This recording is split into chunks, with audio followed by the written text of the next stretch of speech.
Hi, in this video I'm going to show you how to solve the second order linear ordinary differential equation x times y double prime plus y prime plus x is equal to 1 in the domain where x is non-zero.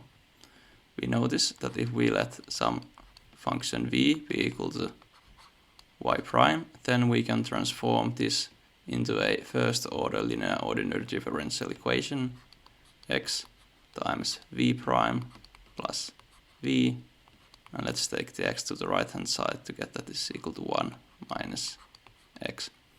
Then we notice that the left hand side of the equation is nothing more than the derivative of x times v with respect to x according to the product rule.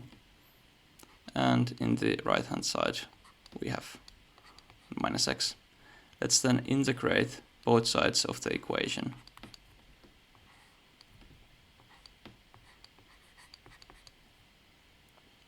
In the left hand side, according to the fundamental theorem of calculus, this is just x times v.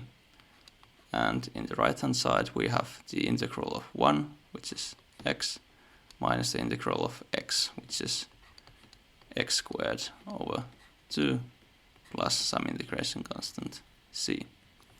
Now, since we are in the domain where x is non-zero, we can divide by x.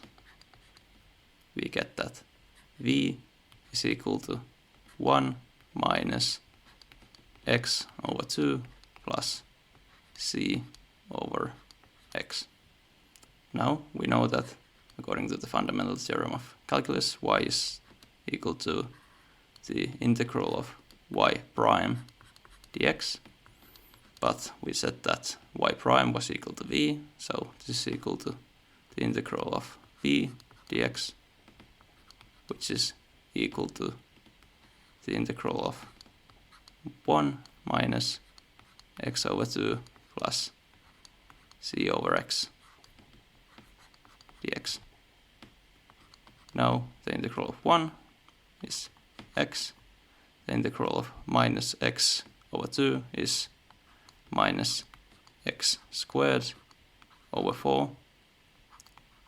Now the integral of 1 over x is the natural logarithm of the absolute value of x, and c is just a constant, so we can take it in front of it, and we have a second integration constant d, and our final solution is then that y of x is equal to x minus x squared over 4 plus c times the natural logarithm of the absolute value of x plus d.